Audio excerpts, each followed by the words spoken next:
Garden Basics with Farmer Fred is brought to you by Smart Pots, the original lightweight, long-lasting fabric plant container. It's made in the USA. Visit smartpots.com/Fred for more information and a special discount. That's smartpots.com/Fred. Welcome to the Garden Basics with Farmer Fred podcast. If you're just a beginning gardener or you want good gardening information, well, you've come to the right spot. Today, we dive into the Garden Basics mailbag to answer some fall-related questions. This is the time of year to be planting spring-blooming flower bulbs, and maybe your young fruit trees might need some training right now. And not just any fruit trees, but fruit trees grown from seed. We have many scenic bypasses based on those two topics, we being myself, along with America's favorite retired college horticultural professor, Debbie Flower. Today, it's planting flower bulbs, and will you get fruit from a tree grown from seed? Maybe a better question would be, will you get edible fruit? We're podcasting from Barking Dog Studios here in the beautiful Abutilon jungle in suburban Purgatory. It's the Garden Basics with Farmer Fred podcast, brought to you today by Smart Pots and Dave Wilson Nursery. Let's go. We're answering your garden questions here on the Garden Basics with Farmer Fred podcast. Debbie Flower is here, America's favorite retired college horticultural professor. Yes, fall, when it's time to plant spring blooming bulbs. Go figure. Well, we get a question from Tanya here in the Sacramento area, and she says, we killed our lawn years ago, and we have what we call now our front forest. Over the past few years, I've been planting various bulbs, and this spring, the front forest looked amazing. We would look out the window and see people taking videos of our front yard, which was pretty sweet. It was a showstopper. Now I'm seeing a bunch of those bulbs popping up out of the mulch and the soil. Is this just a sign to take them out, divide them, and replant? I've been taking them out and now have a lot of bulbs, like maybe 50 of them in various sizes. Just want to make sure I'm doing the right thing by these bulbs to keep up the spring blooms. Any advice you and Debbie Flower can give us is much appreciated. Thank you, Tanya, for that question. Go ahead. She wants to know what you think. I'm lazy. I just leave them. Yeah. Well, I would guess, number one, that the bulbs were not planted deep enough. Bulbs like seeds are supposed to be planted 2 to 3 times deeper than they are across, or tall. In the case of a bulb, tall. So if a bulb is 2 inches tall, you want to cover it with 4 to 6 inches of soil. That's a lot of digging to do. And so they may not have been planted as deep as they should have been. Some of the way to think about this involves knowing the life cycle of a bulb. There are many kinds of bulbs. There's the true bulb. An onion is a true bulb. If you do any cooking and you cut open an onion, it has a bottom base plate that the roots are coming out of. Then it has a very compressed stem. Sometimes people call that the core, and we cut it out. We don't put it into the recipe. And then attached to that stem are leaves that are modified to store food and water. That's the part that we put into our food. On that compressed stem is where you would find the bud that would grow, and it has to go up through those modified leaves and then up into the light in order to make food for the plant. Then when the plant blooms, and onions do bloom, when the plant blooms, it uses up a good portion, if not all, of the food that is stored in those modified leaves. And it makes seed. Seed takes a lot of energy out of the plant. A lot of the food's used for that. The seed does what it does. The flower does what it does, makes the seed, etc. So then that all dies down. The leaves you have to leave on the plant. They need to be left green. Those green leaves are making food, plant food, that is going back into the bulb and restocking the bulb. If it's a healthy, happy bulb and it gets to go through its whole life cycle and the leaves remain on it for a long time, the next bulb will potentially be bigger. So the bulbs get bigger over time. The other thing they do is on that base plate where the roots are coming out, right on the edge, they'll make baby bulbs. So the time that you really want to dig and divide bulbs is when there are so many bulbs made that they stop flowering. It becomes a very dense population, and it limits the ability of daffodils, tulips, gladiolas, they're corms, I believe, to bloom. But that's a true bulb. Then there's a corm. A corm looks a lot like a true bulb in that it's a swollen, sort of whitish looking thing. It has buds on one side and roots on the other. So again, it has a base plate and it has the bud on the top, but instead of having the modified leaves attached to the stem, it's just a piece of swollen stem, and it has lots of food in it. Gladiola is a corm, Ephrasia is a corm, Watsonia is Crocus is a corm. Crocus is a corm, yeah. Again, when it flowers, you go through the whole process. The leaves come up, the stem comes up, it flowers, it makes seed, and those processes of flowering and making seed use up the stored food in the corm, and it shrinks. In the case of a corm, when it restocks, when it makes food in the leaves that remain after flowering and it puts that food back underground, it makes another corm and it sits on top of the deflated corm. So over time, corms naturally rise in the soil. So I wonder how many of the bulbs she's finding are corms that have risen. They don't rise a lot, and over time, the old corm decomposes like organic matter does in soil. Your definition of a corm sounds like it's a rhizome, but rhizomes are separate. There's a lot of bulb-like creatures that are rhizomes, like canna lilies. Right. Rhizomes travel underground horizontally. Mm-hmm. Corms are just individual swollen stems underground. All right. So the stem of that bulb is underground. Rhizomes are stems that are modified for storage of food and water, and they travel horizontally underground. A good example of that is the bearded iris, and they need to be near the surface, in fact, exposed at the surface, in order for the plant to flower. If the rhizome is planted too deeply, which I tend to do when I first get one, because all I have is a little piece of rhizome, it doesn't have roots on it yet, and I put it in the ground and I'm trying to make it stable, cover it with soil. And so it won't bloom the first year. What it does instead is it grows more rhizome and it grows it up towards the surface of the soil. And then once it gets enough rhizome at the surface of the soil, it will flower. So if you're finding those, they need to be at the surface. Anybody who ever asks me, oh, Fred, what do you think of irises? You shouldn't ask me that question. Not a fan? Not a fan. I grew irises because back in Harold, when we lived at 10 acres, well, I grew everything people were calling and complaining about or talking about. Mm-hmm. So why not? I'll have a little bit of iris. I discovered I wasn't fond of the flower particularly, and the plant is just sort of a green. So I made it the middle of my horseshoe pitch. Where you had to get over it in order to... Yeah, you had to get over it to get to the opposite side. And if I watered it, it was just as an afterthought. So that means it got watered maybe twice a summer or so. Mm-hmm. It lived for years. Yes. It never died. Yes. It is amazing. They are quite drought tolerant. Yeah. And if you're very kind to them, fertilize. I have a friend who loves iris, and I've gone to iris farms with her, and I have purchased iris rhizomes, and I need to stop because they get bigger and bigger and bigger, and they take over more and more and more space. She's really kind to them. She fertilizes them and everything. I don't do that. I just let them do their thing. Yeah. Right. So yeah, they can take over your garden, and they only have that one. Well, some of them are rebloomers now, but they only have that one season of flower. I would think, be it a bulb, rhizome, corm, are tubers on this list? Yes.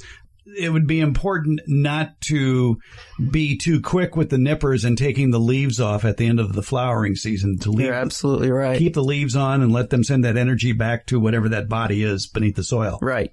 They've got to restock whatever that bulb, and I'm using the term bulb loosely now, in order for you to have a plant, much less a flower the next season. As we mentioned, they will stop blooming when they're too crowded, and then you have to dig and divide. And the season of digging and dividing depends on the plant. And so there's a great list of that for the Sacramento area called Sacramento Bulb Planting Guide. I could attach it or charge you for it. I'll just attach. I'll put it in the show notes, the link to the, it's put out by the Sacramento County Master Gardeners. It would have applications, I would think, in USDA Zone 9. Right. The season is going to vary depending on the zone. So you would, if you're not in USDA Zone 9, you want to talk to your local cooperative extension or Google your local bulb planting guide. Or buy me a mansion with acreage in Wisconsin. Or not. But to get back to Tanya's question, and she's waiting for an answer. Well, you've already started lifting the bulbs, it sounds like, taking them out. She now has a lot of bulbs of various sizes. I'd like to know what they are. Yes. Because that could help us out in definitively answering, well, keep them in the ground or take them out and separate them. As far as separating them when they get too crowded, that's a good idea. But I know that in the case of like a glad, you'd do that, or even irises every, 3 or 5 years, maybe. Yeah, you don't do it every year. No. Not every 2 even. Exactly. And you have to cut them, too. Right. Yeah. The rhizomes, for sure, you have to cut. The bulbs will have, and the corms do the same thing, create little babies around the base, and you just sort of knock them off with your fingers, and they will take years before they are a flowering size. So, in general, you dig and divide the spring blooming ones, the tulips and the daffodils. Yeah, tulips and daffodils and such. You dig and divide them in the fall while you can still work your soil, but that they are done making food with their leaves, so their leaves will have turned yellow, shriveled, and fallen down. You dig and divide then, replant, and if it's for things that are going to bloom in the summer, like canna lilies, you do that in the spring. And again, you're only going to be separating them if you notice that the bloom is lagging the previous spring, if it's a spring blooming bulb. If you see the blooms start looking not as vibrant as they used to look, or not as many, then that summer or early fall, you get in there and you dig and separate. And then you would replant immediately. Tanya mentioned she's got all these bulbs. I would do something with them. Right. They decline over time. If they're still firm, well, if they're not slimy, if they don't have fungus on them, if they're slimy or have fungus on them, throw them out. But if they're firm, or they sometimes can be so dried out that they're squishy, a little bit, they're shriveled. If they're firm or they've just begun to shrivel, you can replant them basically at any time. Just don't expect flowers the next year. They have to have leaves to build up that bulb to a size that can produce enough food that the plant can produce a flower. Here in USDA Zone 9, after you separate, you could probably replant them immediately. Yes, we would do that. Now, if you live in a colder climate and you're growing bulbs, obviously you're lifting it because of the weather. And some things you do have to lift and take inside for the winter, yes. Yeah. And dahlias. What would you put them in? Well, you clean off all the dirt so with a brush of some sort, not with water. And then I put them in peat moss, because peat moss is acidic. And it would have to be, it can't be completely dry. People use sawdust also. Let them in a cool, dark place. Okay. Could you put it in something without drainage? Well, you're not going to be watering it over the season. No, but you said that it should be somewhat moist. Just a hair. Yeah. So that isn't that critical then? No, it isn't. The sawdust is always dry. All right. Or close to it. All right. So maybe pre-moisten it, let it dry out a little bit, and then use that as your packing material. The water thing is really, if it's too much water, they're going to rot. And if it's not enough water, they're going to dry out and be less vigorous during the next spring. But they probably, depending on how big they are, how healthy they are when you put them in, they probably won't die. The other thing is you don't want them touching each other, because they have moisture in them. And when they touch each other, they can rot each other. Well, there goes my idea of putting them all in a bucket. Right. I have some in my garage, got dug up incidentally because something, a post was going in there or something. I've had them there 2 years. I did not do anything. I didn't clean them. I didn't put them in any kind of packing. They're daffodils. They're still there. They're not rotten. I was looking at them the other day thinking, I really ought to plant these things. Daffodils are pretty prolific. Some of them, not the specialized ones, but some of the common ones, and they can get into big clumps pretty quickly. So I guess I just don't care that much, huh? You're a gardener that believes in benign neglect. Yes. It makes life easy. Yeah, exactly. Well, it's amazing how hardy some bulbs are. There's a guy down the street, and he was widening his driveway. Well, to widen his driveway, he had to take out his bed of gladiolas. And he just put them in this trough next to the driveway he was building. And they were in that trough. I didn't see any soil in there. It was just a big pile of gladiola bulbs. Or corms? What are glads? Corms. Corms, yeah. And they just sat there for like 2 years. And then he finally got around to planting them. They're all blooming. Yeah. Yeah. It's amazing how hardy they can be. Well, and we live in a very dry climate. The bigger enemy of bulbs is too much water and rotting. And so they need to be planted in a place that gets good drainage wherever you are in the world. And a lot of situations, too, I mean, especially if you live in a colder climate and you don't want to go through the hassle of digging out the bulbs every year, would be to plant them in containers. Yes. And then move the containers to a warmer spot in the garage or whatever. I think another thing to talk about, too, is the fact that you don't want to put it into a heated room. No, you don't. You'd want to either put it, if you have a basement that's unheated, put it there. If you have a garage that's unheated, put it there. Or a shed. Unheated, but not going to get super duper cold, like not 0 degrees, because that's going to permeate. Yeah. If you need to put a heater on your battery to start your car in the morning, probably not in that room. Right. Anyway, how about some tips for planting bulbs, or actually choosing bulbs? Because right now, late summer, early fall, nurseries are getting in a wide selection of spring blooming bulbs and corms and rhizomes and tubers worth planting. And I guess basically you want to choose the biggest ones. Right. The biggest ones are the prime ones, are going to be the most expensive ones. Yeah. But again, they're worth it. You're going to get a bloom the first year. Right. If they're smaller, I bought some ones they were in a grocery store. Oh, good place to shop. Yes. And the entrance as you walk in, they were tiny. I was buying them for teaching. This is what a corm looks like. This is what a bulb looks like. Not for my garden. But I did plant them when I was done with that set of lectures, and they grew, but they limped along and then they died. Okay. So much for that. Yeah. All right. Yeah. So buy from a reputable dealer. And if all that's left in the box are small or soft or shriveled bulbs, probably walk away. Right. Yeah. Or ones with fungus on them. That are don't slimy and moist. Now, many of us live in areas where you might have squirrels or gophers or rats or things that like to dig and chew on things. So I guess if you really want a bulb garden, you better invest in wire cages. Right. Daffodils, you don't need that for. Yeah, they don't like daffodils. They don't like daffodils. Yeah. Around here, they have a place called Daffodil Hill because they survive so many things. They're easy to take care of. Yeah. It talks about how mice avoid daffodils and other narcissus because of their bitter taste. I've never eaten one. No, me neither. I wouldn't suggest it. But narcissus is, daffodils are a type of narcissus. Paper whites are a type of narcissus. So any narcissus would do well. Another option, too, if you don't want to buy individual wire cages, would be to plant them in a raised bed that has been lined with hardware cloth. Yes. And make sure that the sides of the hardware cloth go up the sides of whatever comprises your raised bed to avoid anybody trying to just sneak in between the hardware cloth and the bottom of your siding. So have that sheet of hardware cloth extend halfway, well, maybe a third or halfway up the sides if it's a wooden raised bed, and fasten it to there so they can't sneak in. But you'd need for squirrels, you need something covering the top. No, you have to move. Oh, okay. Well, that would be, you could if you needed, if the squirrels are that bad. And you really want the bulbs. Wow.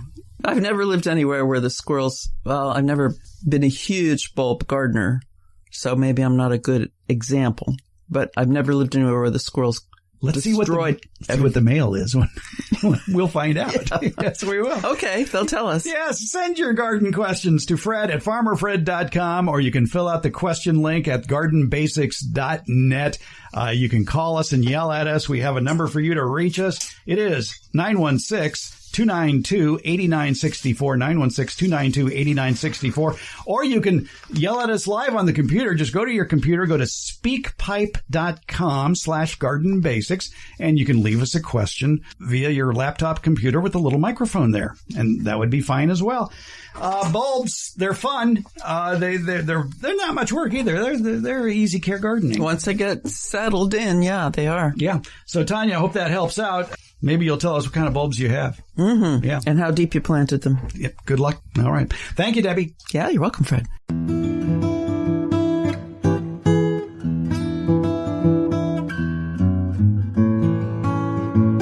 I've told you about Smart Pots, the original award-winning fabric planters. They're sold worldwide. Smart Pots are proudly made 100% right here in the USA. They're BPA-free and lead-free, making them safe for growing vegetables and other edibles. Well, the folks at Smart Pots have added a new product to their lineup perfect for building the healthiest soil imaginable for your garden by composting. It's the Smart Pot Compost Sack, a large 100-gallon fabric bag that's lightweight yet extremely durable and lasts for years. It can hold 12 cubic feet of pure compost. This rugged fabric is entirely porous, containing many micropores that allow for air circulation and drainage. It's easy to start a compost pile with the Smart Pot Compost Sack. Just open the sack, set it on level ground, and start adding your compostable materials, grass clippings, vegetable peelings, coffee grounds, and more, as well as fallen leaves, straw, and shredded paper.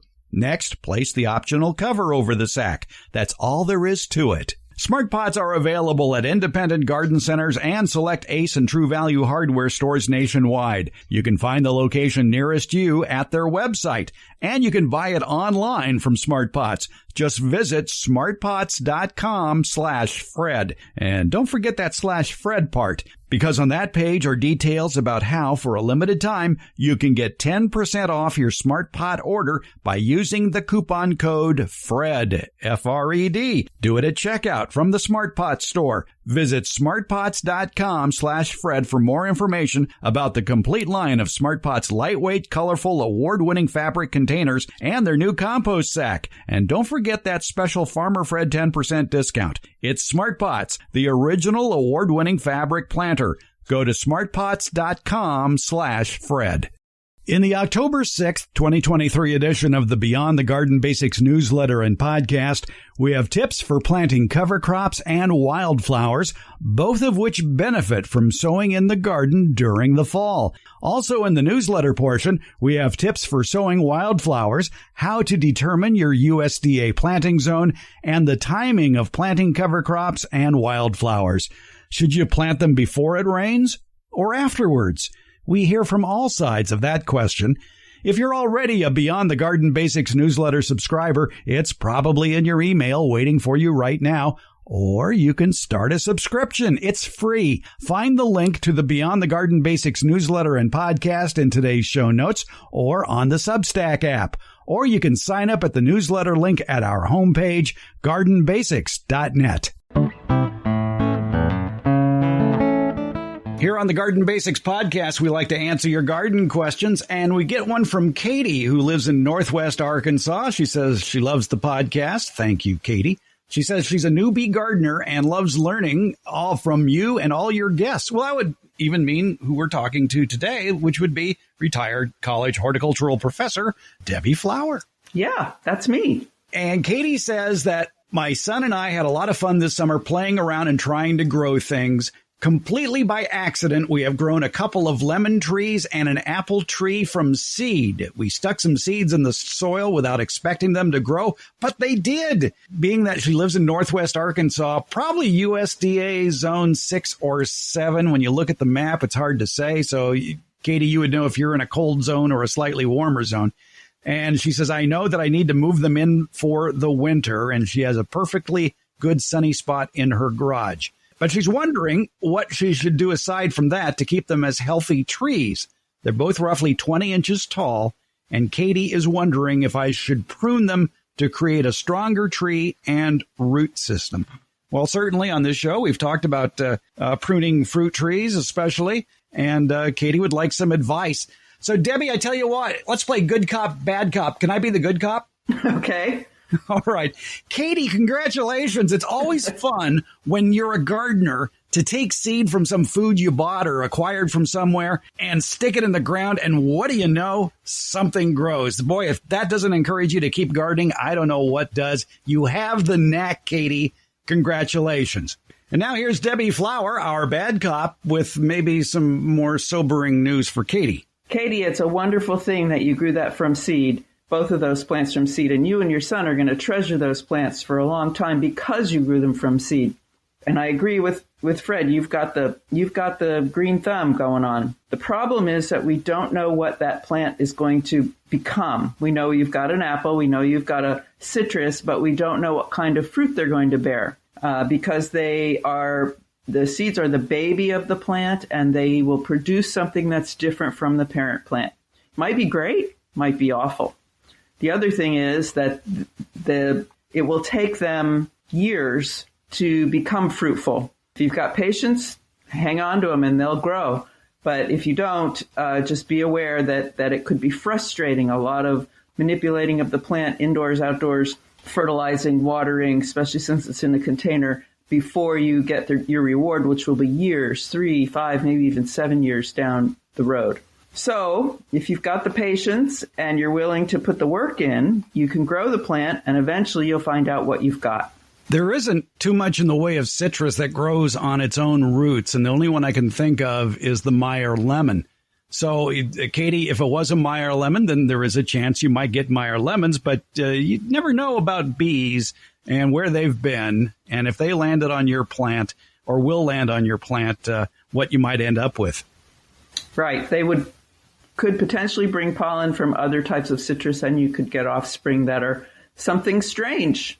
Something not desirable, maybe not juicy, maybe not big, maybe not sweet, maybe not flavorful. But that's a chance you're taking by growing it from seed. So if you're in it for the long haul, number one, I would say plant your apple outdoors in USDA zone 6B, which is between 6 and 7. According to the University of Arkansas Cooperative Extension, they say plant an apple in the fall, preferably when it's dormant, and start with a 1-year-old plant that's between 1 and 2 feet tall and about a 1/2-inch diameter. And from the pictures you sent, that's exactly your tree. Not dormant yet, but the size is absolutely correct for planting in the garden. Since you don't know what you're getting and it's on its own roots, there could be issues with disease or size. It could get to be a very, very big tree. But you can control size by pruning, so I wouldn't let that dissuade you. I personally would prefer the plant in the ground because it's less work to grow it. If I were going to plant it in the ground, I would knock it out of the pot and prune those roots because they're likely circling around and around and around inside of that pot before you plant it in the ground.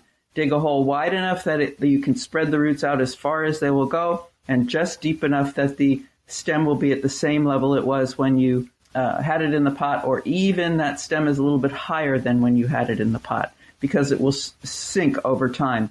You need an area with good drainage, full sun, preferably some morning sun so that any dew will dry off the plant and prevent fungal and bacterial diseases, and you're off to the races with that apple outdoors.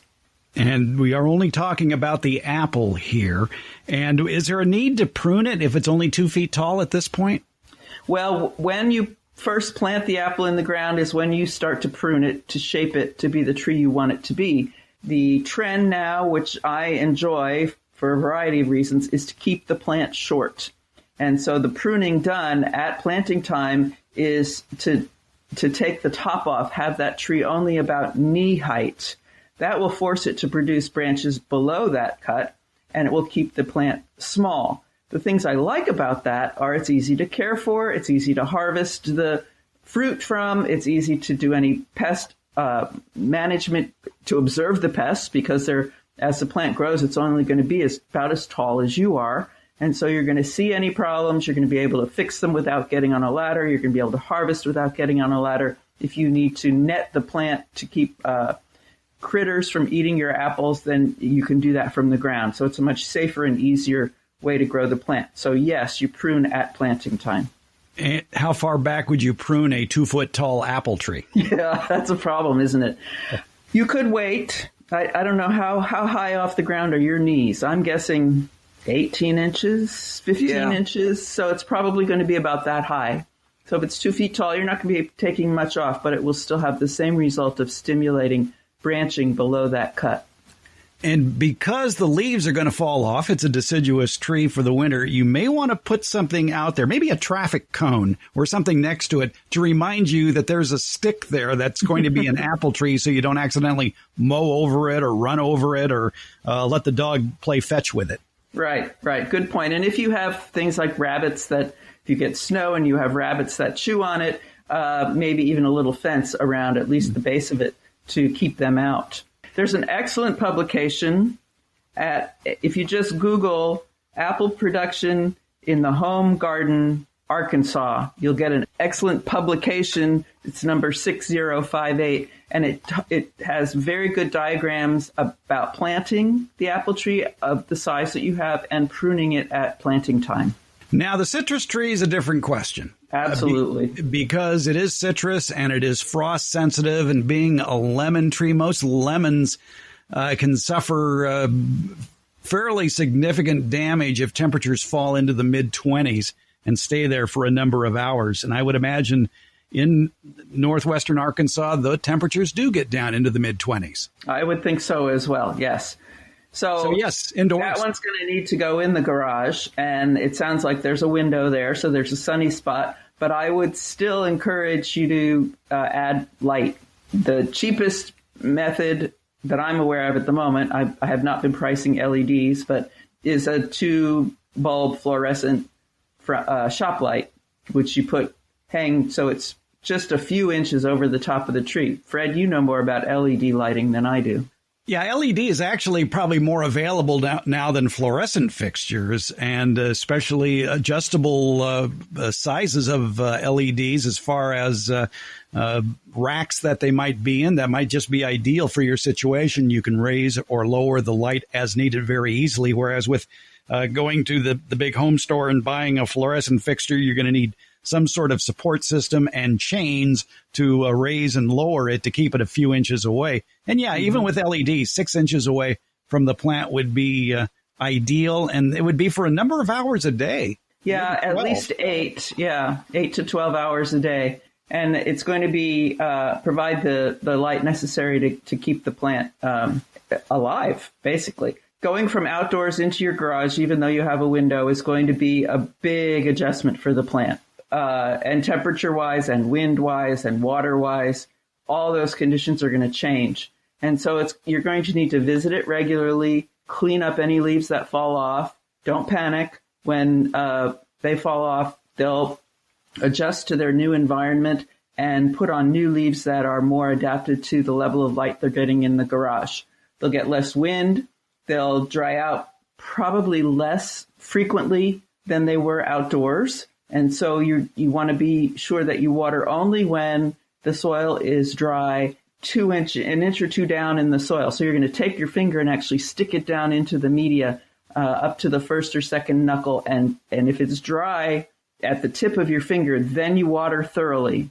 I would put the pot in a very large, I don't know what else it would be, a bin, a kitty litter box, maybe a large kitty litter box that has a couple of inches of gravel on the bottom.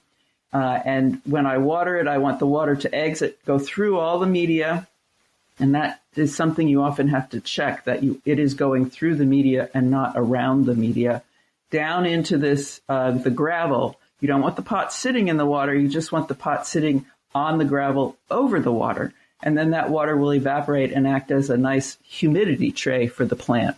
Any fertilizers that have washed out of the pot will just stay in the gravel and will not build up in the media of the plant. So it's an easy way, easier than watering and then picking up it's a pretty big pot you've got it in there. Pick up this pot that's now saturated and weighs a lot and emptying the bin underneath and then putting it back. If you just put a couple of inches of gravel under that pot and then let any water that's exiting the container go into that gravel, you don't have to empty it, and it adds to the humidity around the plant. You mentioned, Katie, in your letter that it's in a 5-gallon pot, and I'm wondering if it might not be a good idea to saturate the soil in the pot. By the way, media is just a fancy word for soil, sort of.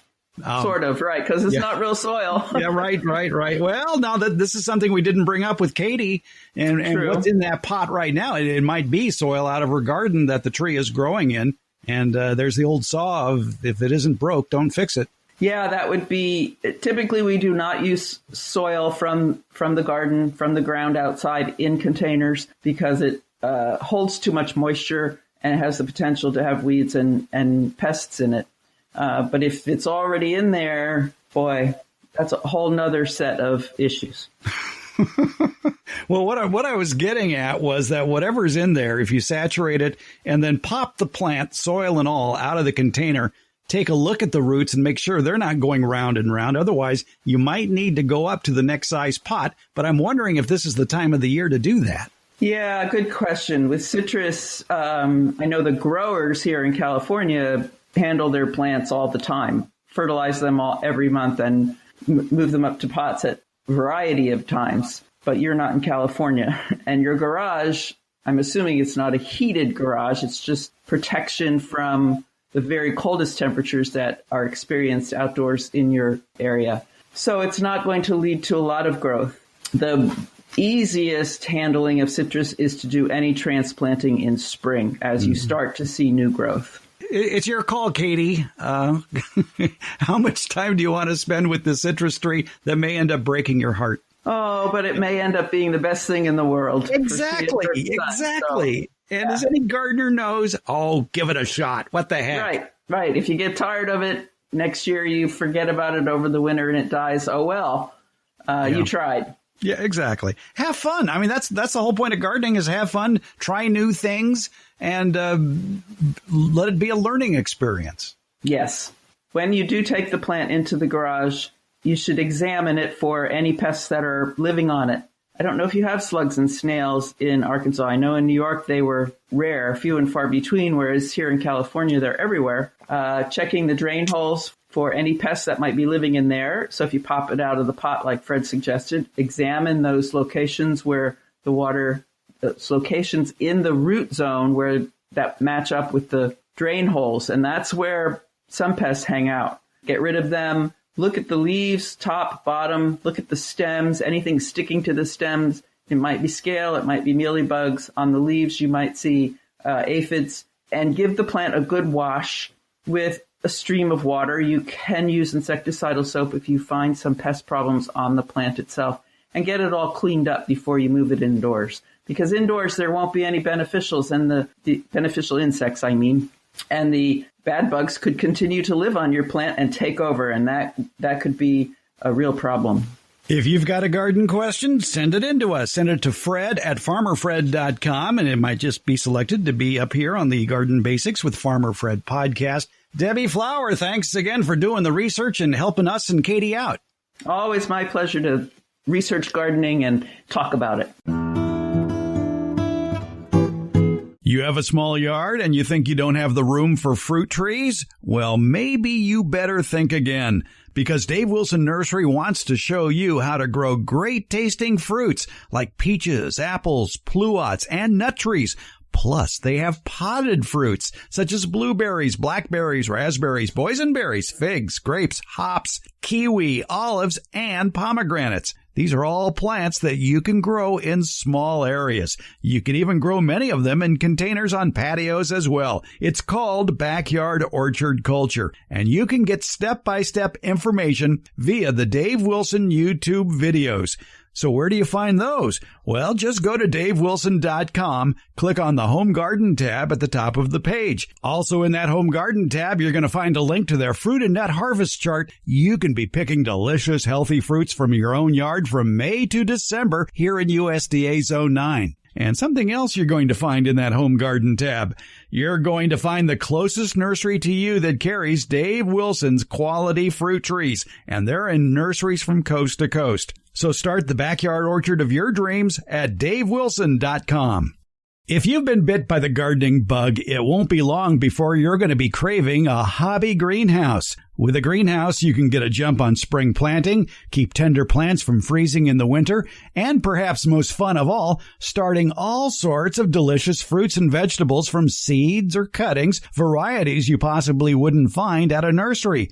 And there's no reason why you can't be growing tomatoes, peppers, greens, strawberries, and lots more any time of the year if you have a properly outfitted greenhouse, even if you live in snow country.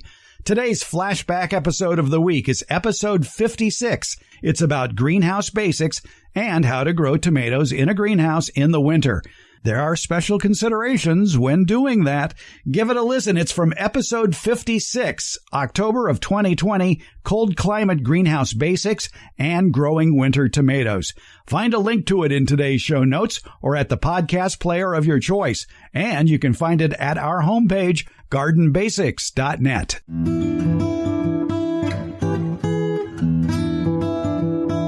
The Garden Basics with Farmer Fred podcast comes out once a week on Fridays. Plus, the newsletter podcast that comes with the Beyond the Garden Basics newsletter continues, and that will also be released on Fridays. Both are free, and they're brought to you by Smart Pots and Dave Wilson Nursery. The Garden Basics podcast is available wherever podcasts are handed out, and that includes our homepage, gardenbasics.net. And that's where you can also sign up for the Beyond the Garden Basics newsletter and podcast. That's gardenbasics.net, or you can use the links in today's show notes. And thank you so much for listening.